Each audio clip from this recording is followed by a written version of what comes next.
Të dashur shqiptare dhe shqiptar, zonja dhe zotri, teksa muzgu i kësaj mbrëmje po bie mbi qytetet dhe fshatrat tona, mbi malet dhe luginat e Shqipërisë, një tjetër hije po avitet në zemrat dhe mendjet e shqiptarëve anë mban vendit dhe ku do ndodhen. A është ky muzgu i shpresës dhe ëndrrës për ndryshim? Për Shqipërinë demokratike, normale dhe të zhvilluar, për Shqipërinë europiane. Kemi shumë vite që luftojmë për demokracinë. U deshën shumë vite që të rrëzonim regjimin komunist, por ne ja dolëm. Ja dolëm sepse jemi njerëz të fortë, jemi një popull që beson te demokracia. Betejë jonë për demokraci ka vijuar pa ndërprerje çdo çast, çdo ditë, çdo muaj, çdo vit anë mban Shqipërisë. Edhe këto muaj ne bëm betejë për demokracinë. Unë besova se falë fuqisë së mrekullueshme të popullit tonë, ne do ta fitonim dhe do t'ja kthenim Shqipërisë demokracinë. Por këtë herë kjo nuk mjaftoi. Nuk mjaftoi sepse këto zgjedhje nuk kishin të bënin me demokracinë. Ne hym të betejë jo me një kundërshtar politik, por me një regjim që bëri gjithçka për ta shkatëruar garën e ndershme elektorale. Ata ndryshuan kushtetutën dhe kodin zgjedhor duke thyer të gjitha rregullat. Dhjetëra, mijëra votat pavlefshme, numri më i madh ndonjëherë, 2 herë më shumë se diferenca mes palëve. Miliona euro të hedhura për të realizuar blerjen më të madhe industriale të votës, duke shkaktuar deformimin më të madh të vullnetit zgjedhësve.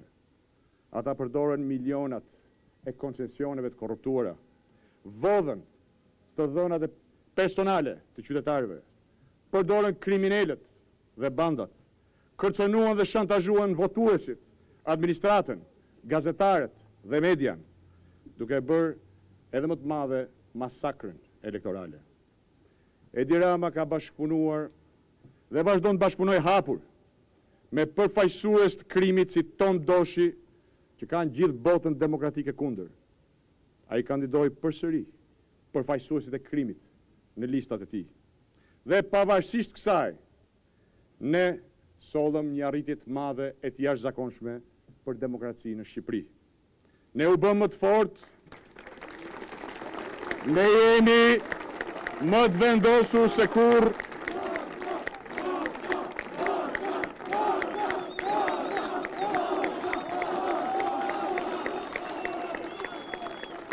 Ne jemi më të vendosur se kurrë, kushdo që mendon se do të dorëzohemi, nuk na njeh mirë. Ne do të vazhdojmë betejën me gjithë fuqinë tonë. Ne do të vazhdojmë të luftojmë me gjithçka për demokracinë. Ne do të vazhdojmë të luftojmë deri në fitore, sepse misioni ynë është më i madh se të gjithë ne.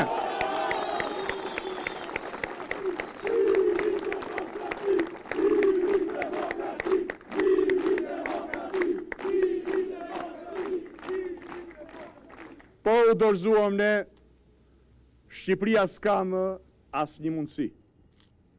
Dhe kjo nuk do të ndodhë kurrë. Dua t'ju falenderoj të gjithë ju, vëllezër dhe motra, shqiptare e shqiptar kudo ku ndodheni. Dua të falenderoj antarët dhe mbështetësit tanë, ekipin tonë të mrekullueshëm dhe aleatët tanë të koalicionit,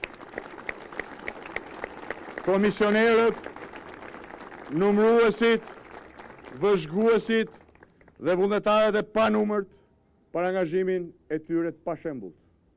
Mbi 600.000 shqiptarë votuan për ne dhe sollën shpresë për Shqipërinë, të rinj dhe të reja, burra dhe gra të moshuar nga i gjithë vendi. Ju falenderoj nga thellësia e zemrës për mbështetjen tuaj të mrekullueshme. Faleminderit për besimin tuaj. Dhe ju premtoj sot, ne nuk do t'ju shgënjejmë kurrë. Ne do të luftojmë për ju. Do të luftojmë për qindra mijëra qytetarë që votuan për ne dhe për ata të cilëve nuk ju numërua vota. Zëri juaj do dëgjohet qartë, zëri juaj do dëgjohet fort. Kjo është përgjegjësia ime, është detyrimi që kam para jush, para shqiptarëve dhe para Shqipërisë.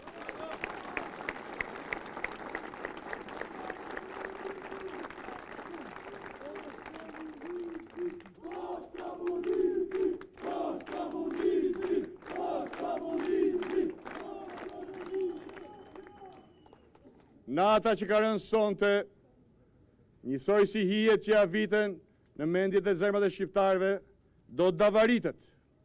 Dielli do të ngrihet përsëri nesër mbi horizont, dielli i shpresës për Shqipërinë.